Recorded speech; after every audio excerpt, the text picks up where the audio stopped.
Okay, Lynn. So just first of all, good evening, Lynn and Niall, and Kira.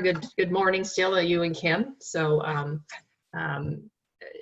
just want to thank you first, Lynn, for this whole initiative. I know the last couple of weeks, this is the third and final installment of these webinars, but it's been really helpful. We've had a lot of positive feedback from those who have attended the first two, and I know you indicated they're going to be recorded, so that's fantastic, and make them available then to to all our members across the country. So with that said, you know, obviously we know that the GAA survives on volunteers, lives and dies by volunteers, and without them, we wouldn't be able to operate. So this is great, especially in trying to recruit people, and especially when you're overseas and you're trying to recruit individuals who may not have an Irish background, who are Canadian born or of other ethnicities, and trying to keep them involved and retaining them. And I think that's a key thing as well, is retaining volunteers, because to volunteer maybe for 1 or 2 years, it's great to get all hands on deck, but just to keep those people interested and engaged is really key as well. So with that said, I'll let you proceed, and welcome as well to Niall, and we'll let you get on with it. Perfect. Thanks, Angela. And as Angela said, this is the third of our webinars. And thanks to all the clubs across Canada. It's been great. I know the start of last summer I spent my time trekking across Canada, but I think I've met so many people from Canada over the last few weeks on this. It's been great. And I suppose one thing we've said is, if there is other topics after this that any of your clubs need to link back in with the Canadian board, because we're more than welcome to do as many different topics as you feel is needed over the next few weeks. So feel free to go on that, no problem at all. So as Angela said, volunteers are extremely important, and Niall Mulryan is our development officer with remit for volunteer education. So you're going to get a mix between the Loud accent and the Tyrone accent tonight. So I know we've had a few different accents over the past few weeks. But Niall has spent a hell of a lot of time in relation to volunteers and doing our impact survey, etc. So I'm just going to give you a little brief introduction to what we're going to do, and then I'm going to hand you over to Niall, and we're going to keep it really interactive. Anyone who's been at any of our workshops, etc., will know we don't like you resting on your laurels, so we're going to keep it really interactive as we go along. So Niall, if you want to flick on there, he's in full control from the other side. So just setting the scene for ourselves around what is volunteering. And I know, as Angela said, it can be different when you look around the world and say, well, we're trying to get local volunteers and the game's not their own game or they haven't seen it. But really, regardless of where you are or who the people are, that part doesn't change. The environment you create in your club, regardless of what that club is what makes somebody want to volunteer for you or not. So even if I think of different sports here, I'm looking out in a green, and regularly there's cricket played on this green, and I certainly don't have a background in cricket, but you can guarantee that if that environment, that cricket club was really important, I would want to be part of it. So that's really what this workshop is about, is how we get that environment and culture in our clubs. So volunteering, summarising up, and we're not going to read all these through, we have a section on our website, the toolkit, which is what this is about. It's about bringing the toolkit to life, and we will send you the link of the toolkit as well, because it's excellent. It is everything, but this will help you bring it to life. So volunteering, it's defined as the commitment of time and energy for the benefit of society and community. So people giving their own time, giving energy to do something freely and by choice to help others, really, is what volunteering is. So that's the first part of it. The next part then is in relation to what is a volunteer, and it is anyone who can contribute to the development of the community. And that's really important, because in a lot of cases we actually look, and we kind of look at maybe the families who are already involved, or we'll ask them because their father was involved and their mother was involved and their grandmother was involved. But actually, if we look outside the box, the people to match the qualities of the role that we need a volunteer for might not be any link to somebody who is already in the club. And that's what we're really going to make you think differently about tonight, is instead of thinking about, even just thinking, and I've spent a lot of time obviously going around the clubs internationally as well, and it is an amazing community in the clubs and the Irish community, but it's how do we think outside of the Irish community as well. and how do we identify people with qualities that we can bring in from outside the Irish community so that they contribute to the development of the community. And it's a unique contribution. So every one of us that's on this call tonight, if we really were made question, and Niall is going to make you question your own qualities shortly, what are those qualities? None of them will be the same. So that means every one of us have something different to bring to a club if we were to set up a club on this tonight. And that's really, really important. The volunteers work for no reward other than the development of themselves and the community, but it's how we look after them that makes them want to give you that time and commitment. Next one is who can volunteer, and this is, as I said, particularly applicable. And I do know when I talk to a lot of the international units, it's how do we get other people involved that's from outside the Irish community. And it is really important that anyone can volunteer. So it doesn't matter what their background is, they all have something they can do. And I know a lot of the time when we're looking at, say, getting people with special needs involved in the game, for instance, and people are talking about what's their disability, but actually it's the abilities of everybody that we need to look at. So everybody who could potentially walk in your gate has an ability to do something, but you need to find out what their ability is and what their interest is to match them up to what you want them to do. And it's also remember that some people will volunteer a few times a year, while others, every time you open the gate of your club, they're there. But equally, they have done something for your club. And that's really important, particularly around things like fundraisers, for example, where it might only be a short time commitment, but getting the right person for it is really important. And finally, in the getting started part, the importance of them. And obviously we are a volunteer-led association, so every volunteer is vital. And even, I know Niall will stand up for me that sometimes we get thrown at us an odd time, which is grand for you, your paid staff, and yeah, we are. But trust me, the same amount of hours is spent by us volunteering in our clubs and everything else, because we have a huge passion for what we do. So yes, we're lucky enough to work in a sport that we really love, but equally we put a huge amount of volunteer hours, and that's why we know how important it is to look after volunteers, and we couldn't do without them. Quite simple, we could not do without volunteers. So clubs just wouldn't exist. So if we know that they're extremely valuable and they deserve praise, do we actually plan for that? And that's the seeds now that Niall's going to plant over the next few slides. So I'm going to hand over to Niall. There's going to be 4 steps in relation to, and as I said, there is a volunteer pack on our website, which we'll show you at the end of it. But the 4 steps are going to be that pre-recruitment, recruitment, recognition and retention. So Niall's going to bring you through the 4 steps, make you think a little bit about each. And I suppose the one thing we want to stress for you tonight is we're not going to come up with a volunteer plan for you tonight. We're literally giving you the toolkit, or I keep saying tonight, I know it's during the day and morning in all places over there, but whatever time it is, but it's giving you the tools to actually go about your volunteers that we're going to try and do over the next short time that we're with you. So over to you, Niall. Thanks very much, Lynn. So hello everyone, my name is Niall Ryan. As Lynn said, I'm a volunteer development officer with the LGFA. So I suppose Lynn has set the scene for us there tonight on what volunteering is and how important it is to our association. So I think, as I say, we're going to look at 4 different parts tonight. We're going to look at pre-recruitment and what kind of things to put in place before we actually look at getting people to help out, how to recruit people, how to recognise the work that's been done already, and then how to keep good people involved in your club or in your unit. So I suppose just to start us off, we're going to do a wee icebreaker, and you can see in the chat, if you just want to write in, what roles in your club require volunteers. So just for the next 30 seconds to a minute, if you want to write into the chat, what kind of roles you would see in your club, and it could be anything from, you know, a coach to an administrator to someone who washes the jerseys. So if you want to head ahead and do that now for, I don't think I can actually see the chat, Lynn. Maybe you could keep an eye on it for me. I'll call them out to you, Niall, no problem. No bother. And we should say we have the International Volunteer of the Year online with Ciara Lane as well, so well done to Ciara.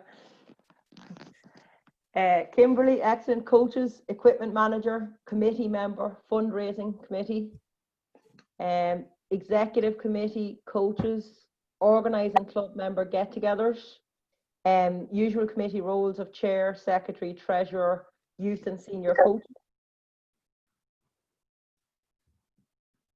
fundraising volunteers, helping at the field with the scoreboard. So there's loads coming in now. Social committee. Yeah, I think we might leave it there, Lynn, but that's great stuff. And I think it just shows there in that 30 seconds how many different roles you can think of and how many things you can come up with that need actually someone to put up their hand and say, well, I'll do that. So it's important to remember that every single person who gets involved as a volunteer with your club is really valuable and should be, I suppose, respected and should be recognised and should be kept as happy as they can and as little barriers as possible to do the job. So I suppose, what are we going to cover tonight? From that, we're going to look at our volunteer recruitment and retention programme. And the first area of that is the checklist. And we'll go into that in a wee second. And I suppose Lynn has alluded to it a wee bit there as well. And then area 2 is the toolbox, okay? And that's the 4 sections I was talking about earlier. We have got that all on our website. It's the Volunteer Recruitment and Retention Toolbox, and everything we talk about tonight will be accessible from there. And we might even be able to maybe show you a bit of that this evening, Lynn. We'll see later on maybe. But it's all there on the website anyway. And we'll really go through that. And then I suppose it's what next and how can you take what you're doing here and what you're seeing here tonight, and how can you really put that into practice in your own club. And I suppose the main aim of what we're doing tonight is bringing that toolbox to life, and I suppose making it applicable to your clubs and making sure you can go out and actually practically use it in your clubs as well. So I suppose just to get straight into it, we'll look at area 1 or step 1, and that'll be the volunteer recruitment structure and what to do before you actually go about getting volunteers into your club, okay?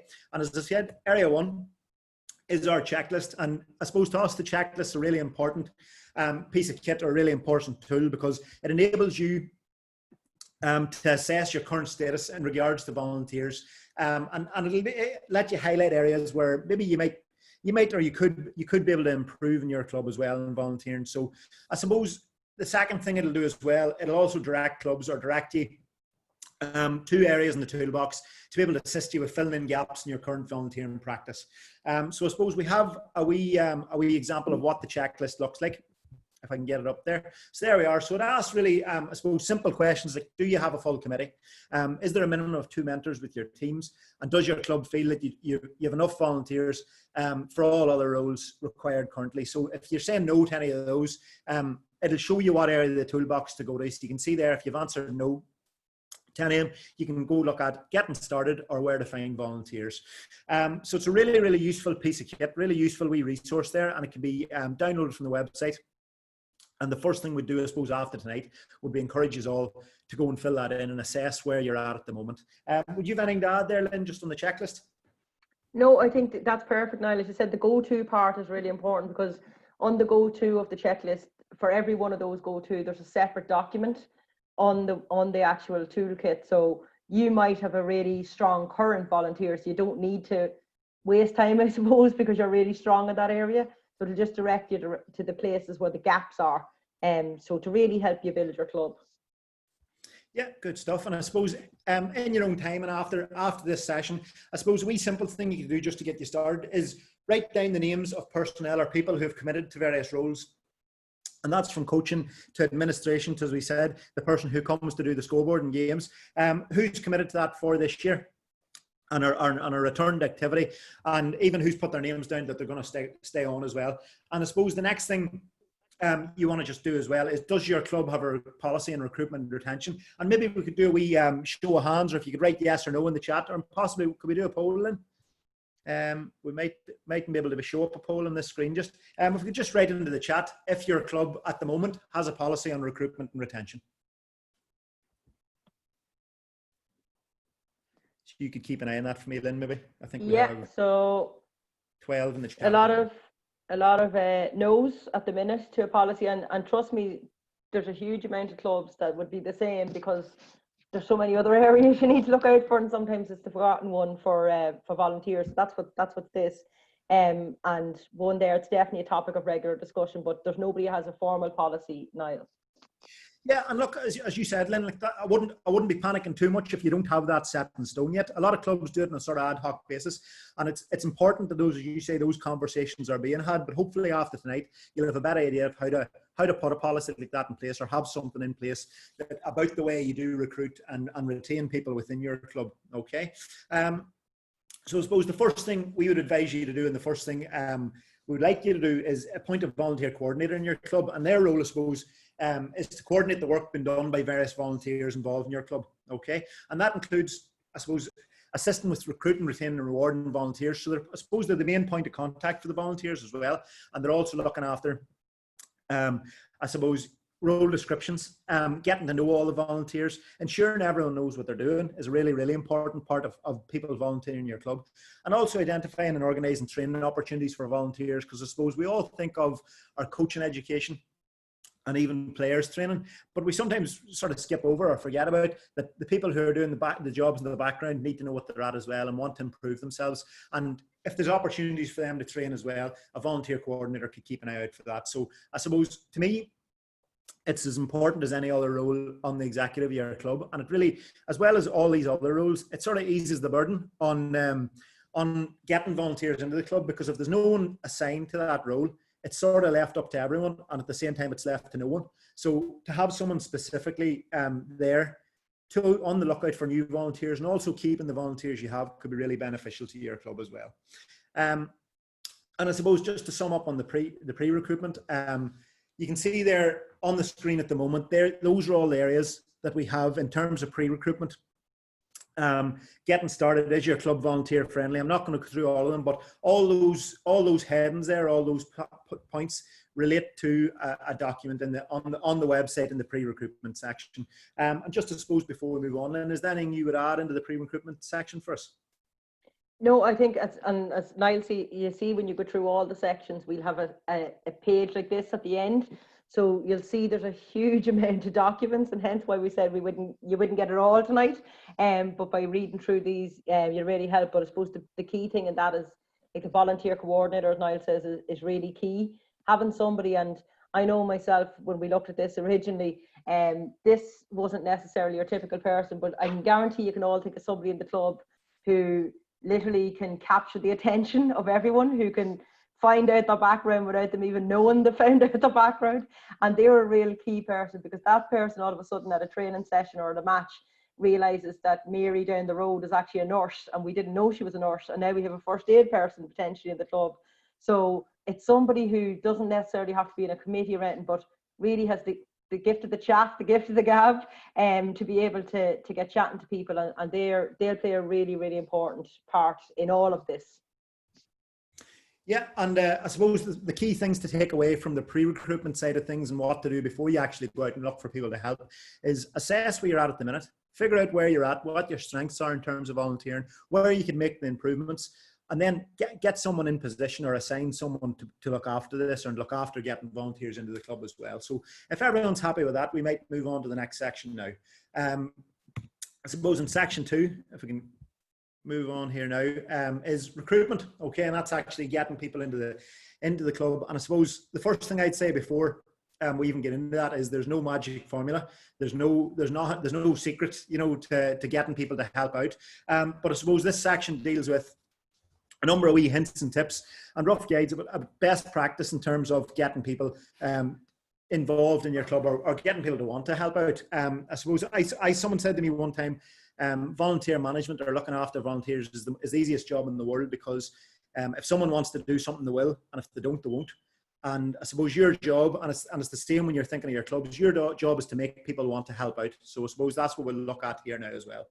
And the first thing in here is matching the roles, and matching people to the right role is so important, because as Lynn said earlier, you might have volunteers with a unique skill or a unique contribution they can make to your club.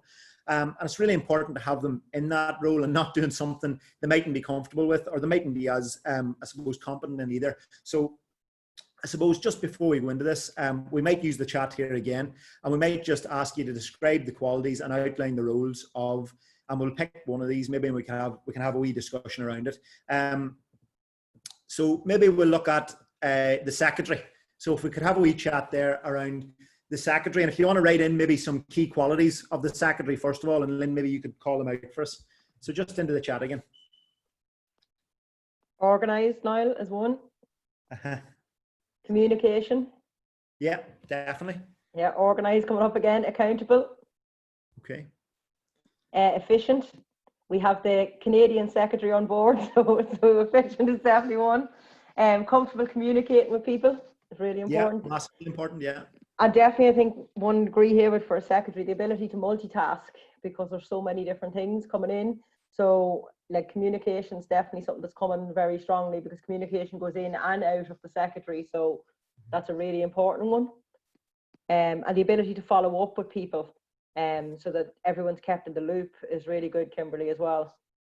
Yeah, yeah, no, definitely, and that's some great ones there. So again, we all know when we think of a secretary, we know what it takes to be a good secretary. So I suppose when you think of the secretary role again, would you outline what exactly it is a secretary does? And it's great we have maybe the Canadian secretary here as well to enlighten us a wee bit. But if you could let us know what the actual role of the secretary is as well.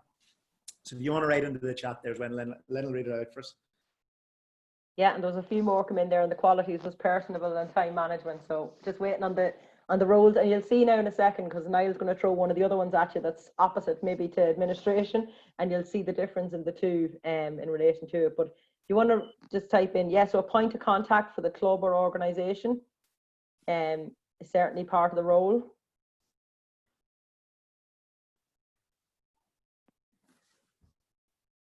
Just waiting on a few more to pop in. Overseeing the administrative organisation. Yeah. Mm-hmm.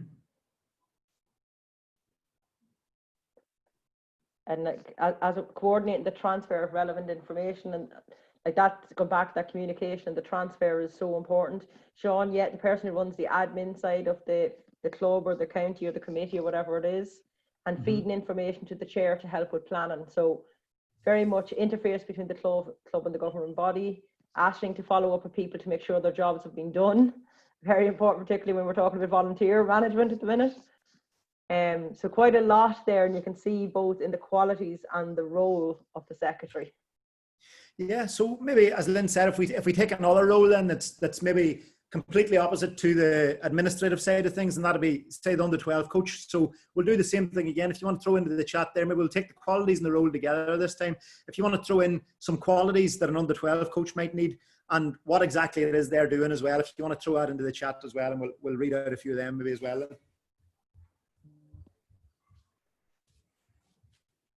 Lots of energy. Yeah, so for the under-12s, lots of very capable of herding cats for under-12s. And especially all these under-12s that haven't been out in a pitch for a while. God love the coaches come back. Coaching and inspiring players, patient, good communicator with both parents and kids. And that's obviously really important because you're inspiring both. Being organised, being patient, the ability to be fair from Aisling. So you can see there's a few similarities in the qualities, Niall, but a little different. So obviously we're touching on the importance of matching the roles here. Good planner, ability to be inclusive for all players. Yeah, definitely. And I suppose you pointed out there, Lynn, there may be some similarities. And if we went through the 5 roles you can see on the screen at the minute, there may be 1 or 2 similarities with all of them. And I suppose communicator would be the big thing I would think about. No matter what role you're in, you probably need to be a good communicator. But there are specific qualities that you're needed for each role as well. And I suppose like we have our secretary in the chat here tonight. We probably have a few under-12 coaches as well, and like we might have an under-12 coach who wouldn't be suited to be in the secretary. We might have a secretary who wouldn't be suited to be an under-12 coach. So it's important when we think about matching people to the right roles, that they aren't put in a position where their skills aren't being utilised, or maybe their skills could be better utilised in a different position. So I suppose the thing you need to ask yourself as well when you're looking at recruiting people is, I suppose, first of all, do any of your qualities match any of the roles that we discussed there?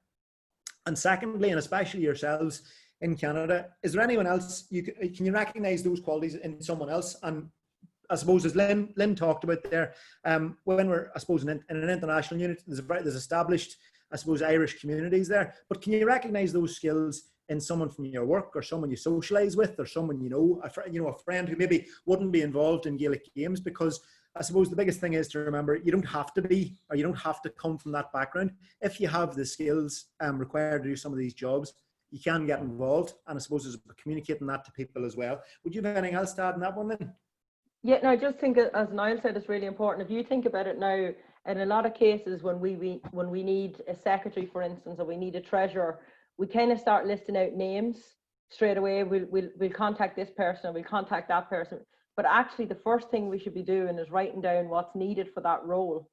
So what's the qualities of the person that's going to be needed, and what role are we going to be asking them to do? And I know Niall's going to touch on role descriptions, but that's the first step, because now we go after the right person for the role. And also usually if that's their qualities, it tends to be their area of interest as well in a lot of cases, instead of them saying absolutely no way, and then you think they don't want to volunteer for you at all.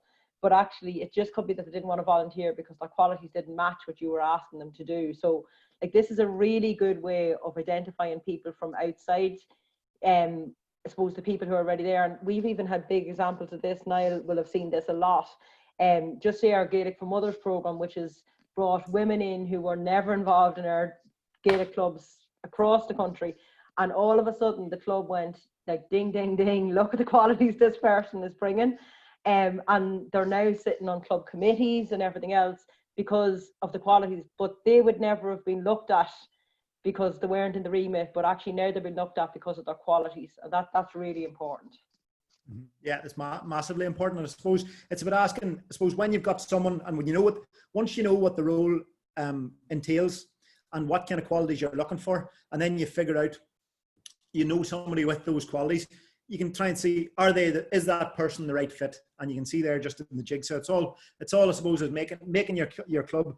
I suppose your club is a jigsaw, and it's getting all the right pieces and for your club to be able to succeed. So I suppose some of the things you need to look for, and Lynn alluded to there, when you're matching the right roles, is having clear role descriptions. So I suppose in the last year or 2 years, we've undertaken to outline and role descriptions for, I think, any position under the sun at this stage. We've got a role description for, and actually if you access our website, the role descriptions for a lot of roles within the club will be there, and that outlines exactly what's needed to undertake the role, what kind of qualities you look for in someone as well. So it's there for you. And if you want to take that, and you know, if there's something in your club that somebody in that role does alongside that, well, you can amend it slightly or put your own logo on it, and it can be applicable to your club as well. But I suppose for me, and from where I'm coming from with in terms of volunteers, is knowing exactly what they're supposed to be doing can really be helpful for someone when they're starting out in a role. So have a clear role description for them.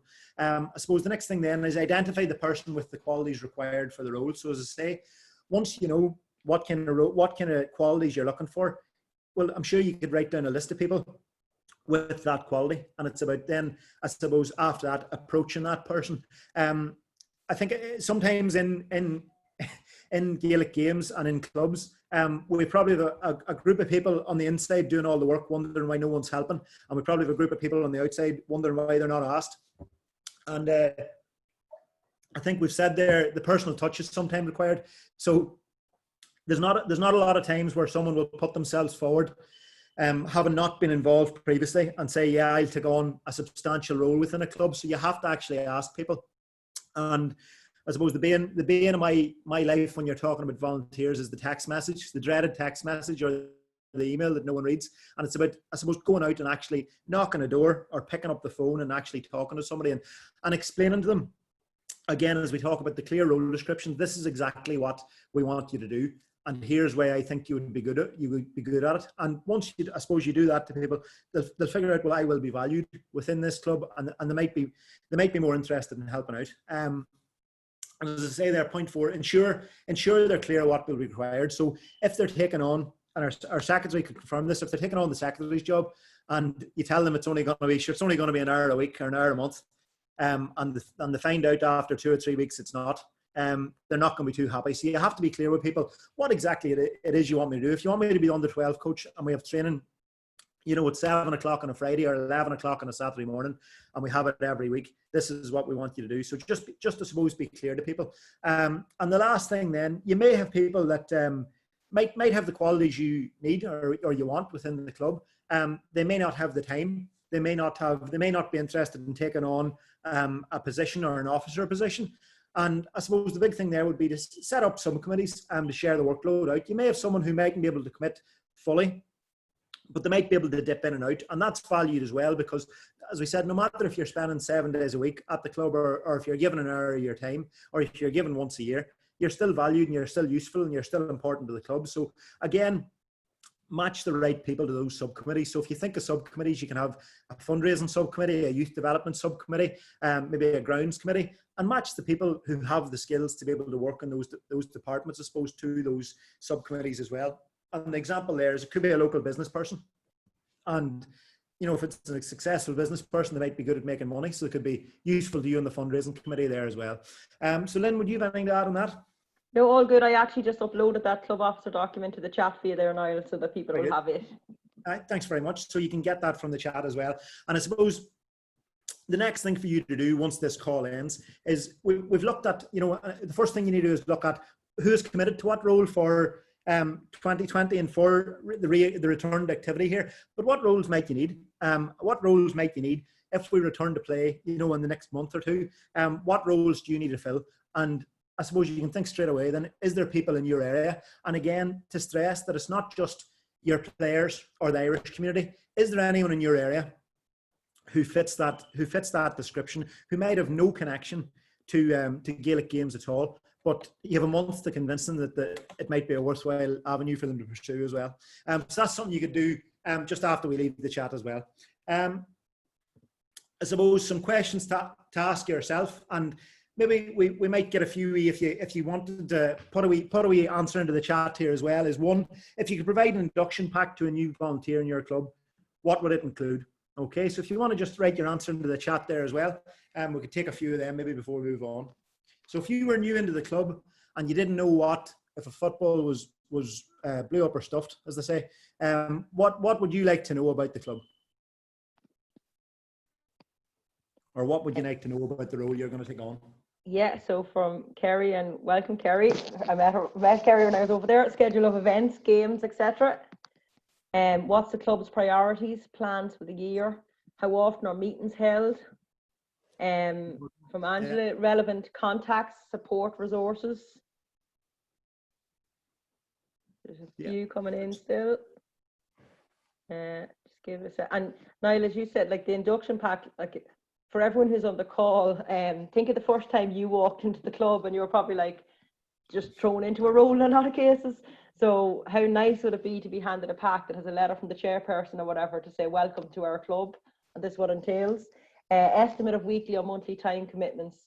Can I get help if required, and where do I get it? So the history of the club, and that's a really nice piece, because all of a sudden you don't feel like a piece of kit, if that makes sense, but you feel part of the whole club, which is really nice. So a brief history of the club, the plans for the year, and who's who, so who's actually in the committee. So this doesn't have to be any massive induction pack, but just think yourself, if you were handed that, would you now feel part of the overall picture, rather than maybe a piece of equipment or something that's going to a cog in the wheel to make the whole thing move. Yeah, and it's important to remember that when we think of new volunteers, especially for yourselves, it's either going to be someone, you know, who's new to the Irish community in Canada, so someone who's moved over and maybe doesn't know the area, doesn't know the city, doesn't know the area they're in, or it could be someone who doesn't know anything about Gaelic games. It could be someone with no background in the sport at all. So how nice would it be for them to be handed even a list of contacts? Here's some people that might, you know, be able to help you out, show you around the area, show you around the club. A list of maybe, as Lynn said, a history of the club, a history of maybe Gaelic games in the area as well. And like, it doesn't have to be a 100-page book. It can be a A4 sheet or a double-sided page, with just useful FAQs on it as well. We might just leave question 2 as something you can again ask yourself after this chat's over, and it's about engagement with volunteers and essential. How can you improve this in your club to get or to entice volunteers to become involved? So it's something to think about again after the chat's over, is what can you do as a club to make your club more appealing? Because as Lynn said, she's the cricket pitch, the cricket green outside the house, but there's no interest in being there. But what could I won't be a cricketer. There you go. You know, but how could you're obviously competing with other sports, competing with other clubs, other societies. So how could you make your club the most appealing to people that aren't already involved? I suppose just before we move on as well, we're going to, I suppose, just to sum up, what sections are in the pack there, and you can see the whole list of headings there again relate to a document that's in the pack on the website. You can see about engaging with different types of volunteers, the process of recruiting, And then you've got some resources there, like a sample welcome pack or an induction presentation. You know, so there's wee things you can do there. You might have an induction night where you can hold a presentation to new members as well. So that kind of stuff's on the website there as well. And I suppose when you think of recruitment, you might have been looking at the magic formula or the secret to getting people involved. But I say there is no secret. It's about doing things right and making your club as appealing as possible, making it as clear as possible with what people are to do if they do join your club, and then getting out and asking people. And that's probably, if you wanted a top tip, that'd be it. Get out and ask people. Just before we move on, Lynn, do you have anything to add? No, like as you can see, there's a vast array of stuff available there, and like we mentioned, the induction pack and the induction presentation. So the fact that there's samples there that you can download and put your own touch to them, etc., will try and help you out. But also just to, I suppose, have a look at, like, engaging with diverse cultures is obviously a massive one, with so many different nationalities and cities, and we've seen it more and more here as well, that we have to think a little bit differently about how we're getting people involved. But one that can be forgotten about as well is young volunteers, because a lot of people think the young people just come involved in our teams as players, but there's a huge amount of young people who don't want to play, so there could be an ideal role for them. And I know one of my own clubs, Lorraine Wuckian, who's on the call, will know by this, but I played at one and my brother played with the neighbouring one, so I had a bit of a foot in both of them. But their PRO at the minute is a girl who's 16, and she's absolutely phenomenal. So she had never played, never will play, has no interest in playing. So sometimes we forget that we can actually get young volunteers to do other roles, and that can be a great way of getting people from various communities involved as well. So it's they're just two, I suppose, just to bring a bit of focus to. Yeah, and I think that's a fantastic point from Lynn. Just because someone mightn't be interested in playing the sport doesn't mean they mightn't be interested in another facet of getting involved. So I suppose it's been inclusive as possible and giving people as many opportunities as possible to be involved in the game or in the sport. I suppose we'll move on from recruitment now, and we'll get on to our topic 3, which is, if our presentation is going to move on here for me, recognition. Okay, so we've put our plans in place. We've got everything in place. We've got the people in. How do we thank them for what they're doing, or how do we acknowledge what they're doing throughout the year and throughout their time with the club? So I suppose another wee chance for you to get involved in the chat here as well. It's the end of the club season. What will your club do in the coming weeks to recognise the contribution of all current volunteers that give their free time throughout the year? So if you want to maybe write into the chat some examples of things your clubs have done, or maybe if you have any ideas, you can share them with everyone else in the chat here as well. And Lynn, if you want to keep an eye out there and just read them out first, maybe. Yeah, and just as I'm waiting on those to come in now as well, just Lorraine came in with a good point in relation to young volunteers as well, that you can link them to their work interests or career aspirations as well. So it's a good way of getting young people involved that way too. Yeah, definitely. Yeah, awards night and recognise volunteers. Organise a social evening to thank volunteers. A volunteer recognition night. These are some of the things coming through at the minute.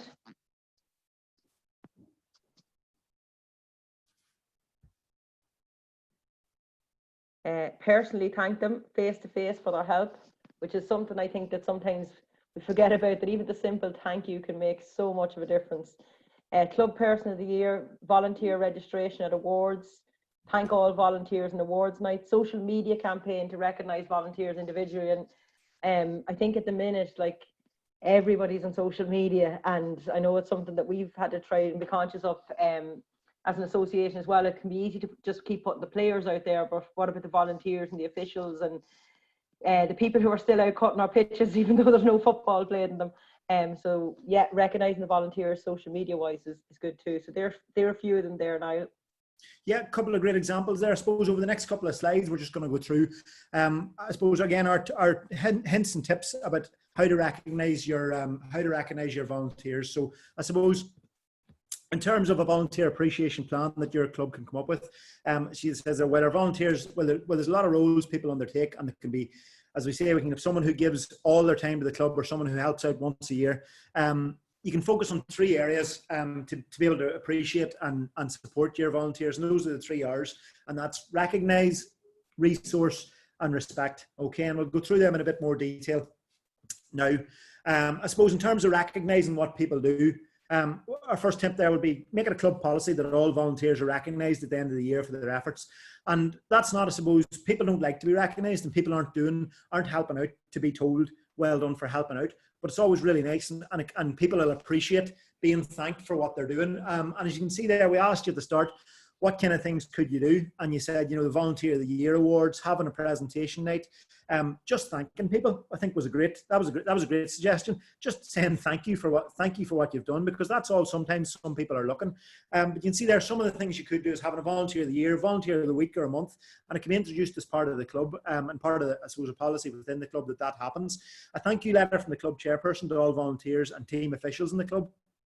Or you can be invited to a thank you or appreciation night, and you could, I suppose, tie that in with the local Irish community or with a local sponsor and have it as a sponsor's thank you night as well, and just thank everyone who's involved in the club. I suppose you don't want to, as I'd like to stress that volunteers aren't doing it for the thanks, but it's always nice. It's always nice to be thanked, and sometimes we forget that. And I think it's probably as an association, it's probably, and as maybe as it's just an Irish thing or a Canadian thing, maybe, that we don't thank people enough. So it's important just to say thank you for people, what they do throughout the year as well, not just even waiting to the end of the year to do it. So if somebody's doing something really valuable within your club, thank them for what they're doing as well. The second thing then, I suppose, is resource people and make sure people have everything they need to do their job. Okay, so I suppose the big thing you want to do with volunteers and the volunteers you have is empower them. And somebody once told me that empowerment is removing all the barriers to success. So when you think of, if we go back to the under-12 coach, what do they need, or what barriers do you need to remove for them to be successful? And they need balls, and they need bibs, and they need cones. So have team equipment ready, okay, or have training equipment for your coaches. Make sure people that if they're going to take on a job, they know what they're doing, and if there's any training they need, or if there's any upskilling they need, that's promoted within the club, and that it's put out there that, look, we're going to support you in doing this. And then I suppose a big thing for people is having team officials included in any clothing sponsorship you get. So if you're going away to a tournament or you've qualified for a final, that you're not leaving out the people who are helping out in other ways, and not just worrying about the players, that you're not forgetting about everyone who's helping out around the team as well. So making sure you're resourcing your volunteers that are involved as well. And as I say, that can just be as simple as making sure all the footballs are pumped up before they go out to training. Or making sure there's enough cones there, or making sure the nets are up, or things they got there for them. And the last thing then is respect. And it's a massively important one as well, because as I say, people are given their free time. They're doing this in their own volition, so they want to feel like they're respected, and they're not being, I suppose, taking the hand out of what they're doing as well. And one of the things you could do there is ease the administration load for team officials or coaches. So if a coach is looking after, as I say, if he's herding the cats of the under-12 team, you could have someone else who helps them out, checking in attendance for the session, or filling out a team sheet or something like that there, so the coach isn't burdened with that as well. If it's the likes of a secretary or a treasurer or a chairperson, that we use our vice positions or our assistant positions to divide a wee bit of the workload, or share a wee bit of that workload out, so they're not completely overburdened and their life's not taken over by the running of the club as well. So divide your workload into small lots. And another way you could do that is by our subcommittees, as we talked about earlier. So ensuring the subcommittees there, because as we say, you might have someone who feels completely overburdened in what they're doing, but you might have someone else who wants to do more. And it's about, I suppose, as we talked about earlier, matching the right people into those small lots of work as well. Another thing, as we mentioned earlier, roles and responsibilities being clearly defined and documented. And that's something you can do really simply by, as I say, Lynn added in the officer guide into our chat there. It's got all the roles in there, and make sure they're accessible to people, make sure they're visible, and that if anyone does have any queries about the role, you've got that in place to say, well, look, here's exactly what your role entails. Another thing you can do is have a volunteer succession plan. Especially with yourselves, where you have people coming in and out of the club. You might have someone who moves over for a couple of years, moves away again, and they could be doing a great job within the club. But it's important to have a succession plan in place for what happens when that person's not doing the job as well. The other things that can happen then, if there's no volunteer succession plan in place, you might have a volunteer in position, and they might be afraid to step back, or they might feel like they're letting people down if they step back. So there could be a succession plan there, or a succession plan in place there, just if that person needs a break. And you might find if someone does take a break, they might be more likely to come back in another role than if they're completely overburdened and they get frustrated and maybe a bit sick of the whole thing, and they just say, well, look, I'm packing it in.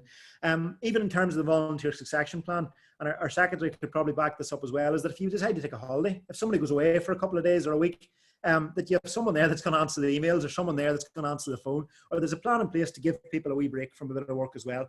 And the last thing there, that is a formal support plans in place. And that means just if somebody wants to upskill themselves, if somebody wants to undertake some kind of training, be that coach education, referee education, or administrative education, and club officer education, that there's support from the club for them to be able to go and do that, and that can be signposted to them as well.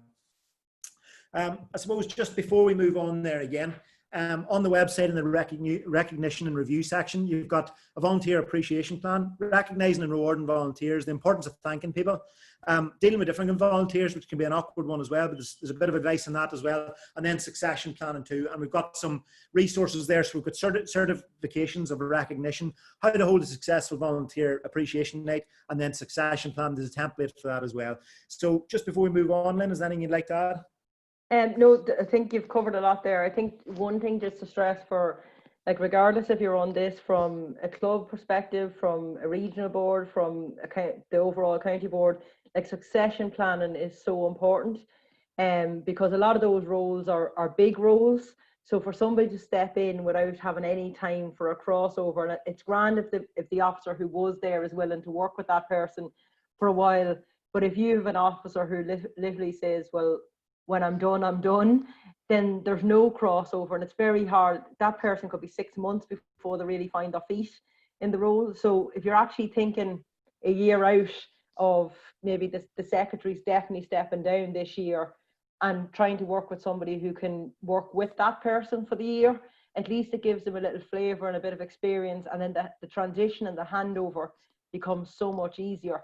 I know it's something, even from an association's point of view, we had a look at in relation to our presidents across the provinces and stuff, that there was now a president-elect who's there for a year in advance. The reason being not for them just to be there as a name, but that they can actually work with the president who's there. And it just makes it a little bit easier of a transition, because it's okay saying we'll get somebody, but then what happens if you don't, or get somebody straight away? So it's just to try and make it a little bit easier for you. So succession planning is really important. Yep, thanks very much, Lynn. I suppose the last step we're going to look at tonight is retention. So how to keep good people involved in the club. And I suppose before we get into it again, we have another question for you and another chance for you to get involved here. And another scenario. Okay, so it's the new season. The new season will be upon us in the coming weeks, and that's, I suppose, very apt for the night. What would you do? What would you need to do now to ensure you keep your current volunteer base motivated for the year ahead? So what kind of things do you need to be doing now to get your volunteer base motivated for when we return to play? So again, if you want to write your suggestions into the chat there, and Lynn will call them out first, maybe.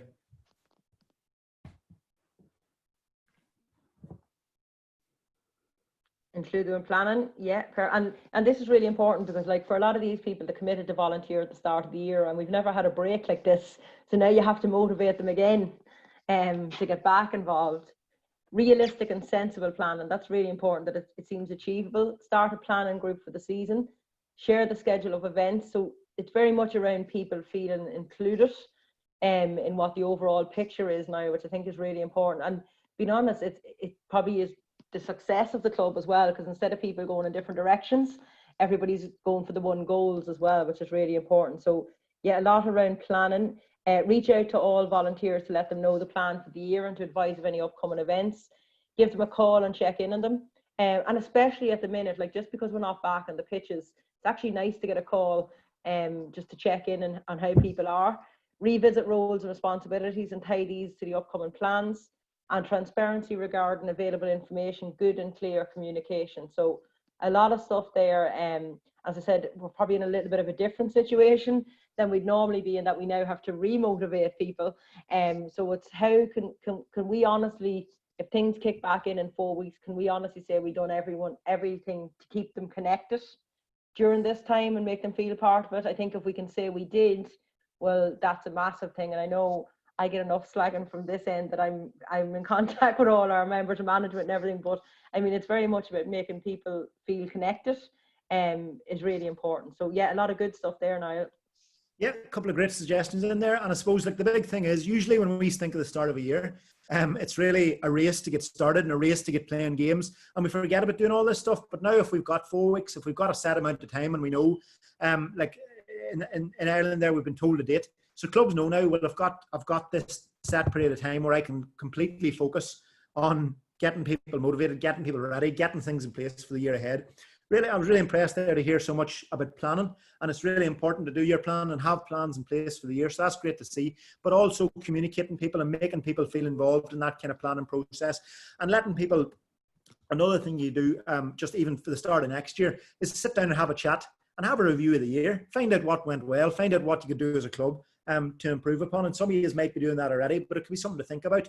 One of the things you could do with your volunteers just between now and the start of the season is sit down and think of a training and development plan for your volunteers. So we've got a template here for you, if you can see it in your screen there, and we've used Mary Malone as the example. So Mary's our under 10 coach, and she's completed her fundamentals and wants to progress to level 1. So you can see there, the club's going to contact the county board to see when the next course is on and reserve a place for Mary. And there's a date for that to happen. And it's March the 1st. So we've missed that deadline, unfortunately, Mary. But you can see there, that's an example of the kind of thing you can do for your volunteers. And once you put that bit of a support there for a volunteer, there'll be a trust there for them to say, right, well, this club does value me, and they're going to go to this effort to ensure that I do develop myself as a coach. So they'll be more likely to stay involved if you're going to put them through this as well. So that's something, a wee resource you could use there yourself, just to show people you do appreciate them and show people you're committed to keeping them involved with you for as long as they can as well. I suppose just a wee thing about volunteers, and it's important to remember this as well, that volunteers deserve no less than the club's best efforts to ensure that they have a task that's important to the cause. So I'm sure we've all been involved in volunteering in some facet or another, where you're given a job and it's really just, it's a box ticking exercise, or you feel like you're not really impacting what you're trying to do here. So everyone wants to feel like their job is important to the cause, and it's important that you make people feel that way as well, that because every job really is important, right from our secretaries and our chairpersons right down to the person who's managing the scoreboard or washing the jerseys or giving out the Jaffa cakes at half time. It's all important, okay? A feeling that their skills and talents are needed, and that goes back to matching them to the right role and making sure that if they have a specific talent to be able to offer to your club, that you're utilising that and you're not having them off doing something that maybe they're not using their talents to help the club with. They want a sense that they're valued and unique and worthwhile individuals. So everyone wants this, back to that respect thing. Everyone wants to know that they're valued. Everyone wants to know that they're a unique part of the club, but they're all part of the jigsaw that we talked about earlier, and that they're worthwhile, and them as individuals are worthwhile to the club by being involved as well. They want opportunities to be listened to, and that's important. And it was great to hear the amount of people talking about planning and involving your volunteers in that planning process, because we have such a, I suppose, a democratic association, and you have the chance to impact up the chain. You have a chance to speak at committee meetings and things like that there. People want opportunities to feel, and they want to know they've been listened to when they have those opportunities to speak. And they also want a strong link to the executive. So I suppose because in our clubs, a lot of them, there's no real differentiation between our top table, as we talk about, our executive and our members. It's important that there is no divide between those two. And it's important to remember, I know in a lot of clubs it's nearly the players and the committee's doing this and the players are doing this, but it's important that we're all here for the same reason, and we're all trying to do the same thing, and we're all here for the same, I suppose, the same goal. So that there's a strong link there with the executive, that we're all working towards the same thing as well. Some of the things you could do to help volunteers along with that is come up with a retention plan for them, and it's a really simple thing as well. You can see there on the screen we've got a wee example of that, and I suppose what we want to do there is retain our senior manager for the year. So what are we going to do as a committee or an executive to do that? First of all, we're going to establish and implement a development plan for the manager. So we're going to arrange a meeting with the manager, identify what they want to achieve in terms of their own development, and then identify how the club's going to help them to do that. So again, if we take the example of Mary Malone, so Mary wants to do level 1. So how is the club going to help Mary do level 1? And again, when's that going to happen by? And who's going to be responsible for that? And those last two sections there are really, really important as well, because we can say, yeah, look, we're going to retain our senior manager. Nobody's really going to look after it. It's just going to happen. Sure, why wouldn't they want to be involved? You know, and that's the attitude we can take. But if we actually set a specific date for it and assign somebody to it as well, it's more likely that these things will actually happen as well. In terms of the club, clubs want volunteers who make a serious commitment to carrying out the tasks agreed to. So I'm sure we all know examples of, I suppose, people who sign up for things and then they're never seen again to the next year's AGM. And I'm sure we all know, I'm sure I can see a couple of smiles on the cameras there. We all know somebody. It's important that when somebody commits to a role, that they're there to commit to the role, or they're committing to what they said they were going to do. And again, that goes back to your role descriptions and making it exactly clear what the commitment is needed. And I suppose having the conversation, if somebody's not willing to give the commitment, having that conversation to say, well, look, you said you were going to do this and you're not doing it. So look, we might look for someone else. Operate within the policies and objectives of the club. Really, really important there, that if there is a certain bit of training or a certain piece of legislation they have to abide by, I'm thinking your child protection, that kind of thing, that if they sign up to volunteer in the club, they're signing up to do that as well. Operate within the boundaries of the role description. So they're doing what they said they were going to do as well, and that's agreed upon and that's communicated to them. You want someone who's going to cooperate with volunteers in the spirit of partnership, so someone who works well with others. It's pretty self-explanatory there, somebody who wants to volunteer and help out. And luckily, within our clubs, the majority of people, I'd say 99.9% of people, are there to work because people are so passionate about the games. They are there for the right reasons. You want people to maintain confidentiality within the clubs. So that's, again, pretty self-explanatory. You want people to keep, I suppose, the club business and within the club as well. Undertake training as required. So if there is some kind of training, and I suppose we are past the days where anyone can take up a role or anyone can coach or anyone can get involved. If there is some kind of training that they should be doing as part of their role, that they're gonna undertake it, and they're not just going to go and do what they think is best themselves. Accept evaluation and supervision to enable them to enhance their performance. So it's back to that, as we talked about, having a bit of a review of the year. And if something hasn't maybe went as well as it could have, having that conversation with our volunteers as well to say, look, how can we improve on this? And you want people that are going to accept that evaluation and review process as well. And above all, you want people that are committed to the cause. And as I said, thankfully, within Gaelic Games and within our clubs, we have people that are extremely committed to the cause, sometimes nearly to their detriment. They're committed to the cause, so it's great to see that as well. I suppose the last thing then is expectations of the volunteer. And they want clubs that provide roles that are worthwhile and challenging, with the freedom to use their existing skills or develop new ones. So it's back to our role descriptions as well. They want roles that are going to challenge them, that if they do get involved, they're not going to be given something that doesn't challenge them, that's maybe not up to their competency level. A positive and successful volunteer experience. And to me, that's one of the most important things you could ever do for someone who's involved in your club, because if someone has a positive experience with volunteering with your club, they're more likely to come back. So you want to make it as positive as possible for them. You want to remove, as we talked about, every barrier to success for them being involved.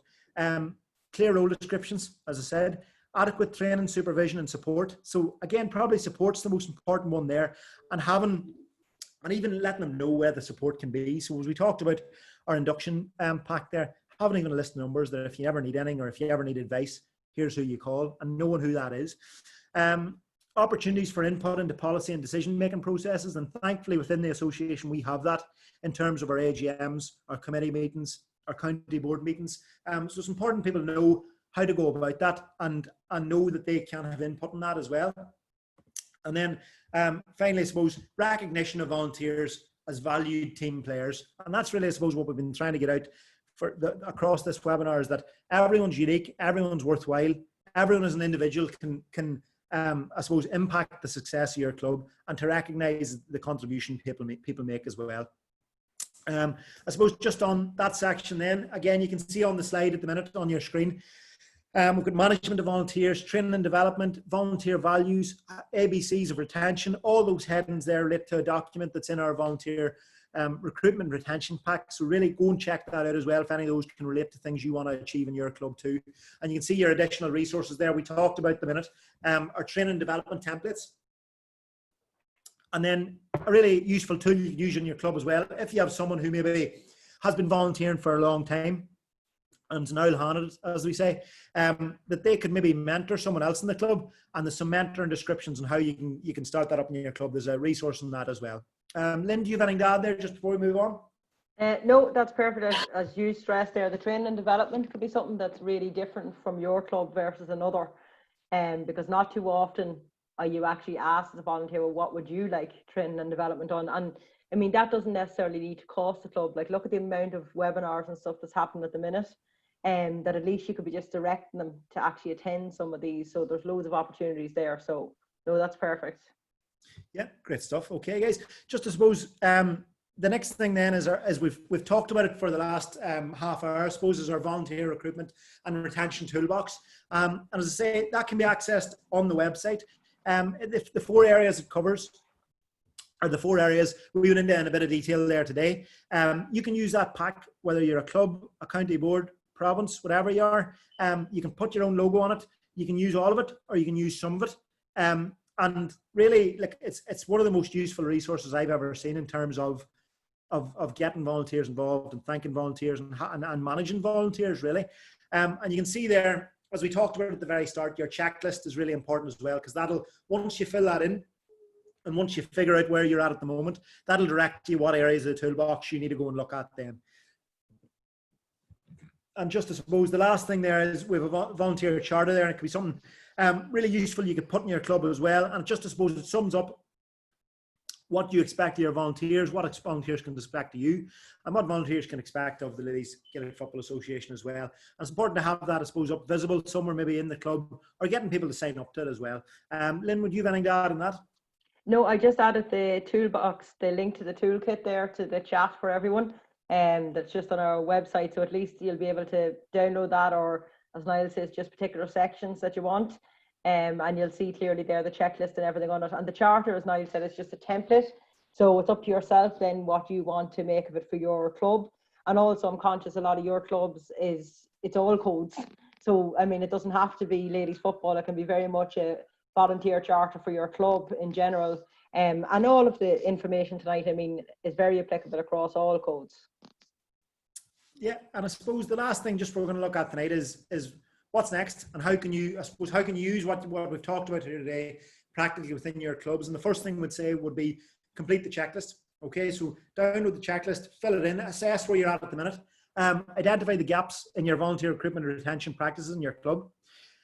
Get onto the toolbox. Lynn has put the link in there. Utilize it. Make use of it. I think we've seen over the last number of weeks, I think people are really starting to think about it, and really, and sometimes the volunteering side of things can be something that we think, gosh, it'll be grand, and it'll always happen, and it'll always go on. But people are really starting to use that resource and utilize it to help their clubs there as well. So get on it, download it, read through it. I think it's about 150 pages, isn't it, Lynn? So you don't have to use all of it. You don't have to print it, but use it and use the bits that are useful to your club. And then after you've done that, evaluate the changes you've made. After, you know, if it's 6 months' time, if it's the end of the year, evaluate the changes you've made and what you've put in place, and assess how they've improved your club or how they've impacted your club.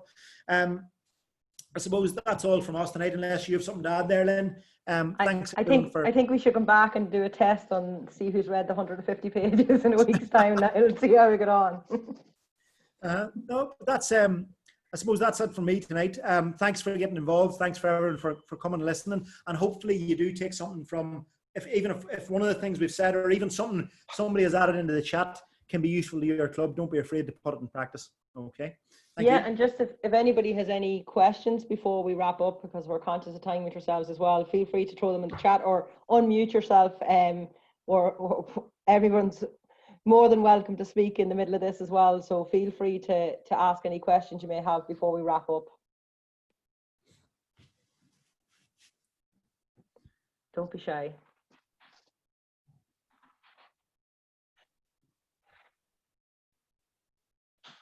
Although it's even better if there's no questions. Maybe it means everybody has the information. And as always, I know we say it in all of these, but like, if people have questions after this, because sometimes it's in a week's time when you're thinking of something, just drop through an email to myself, and then I'll link through with all the development officers in regards to what it is.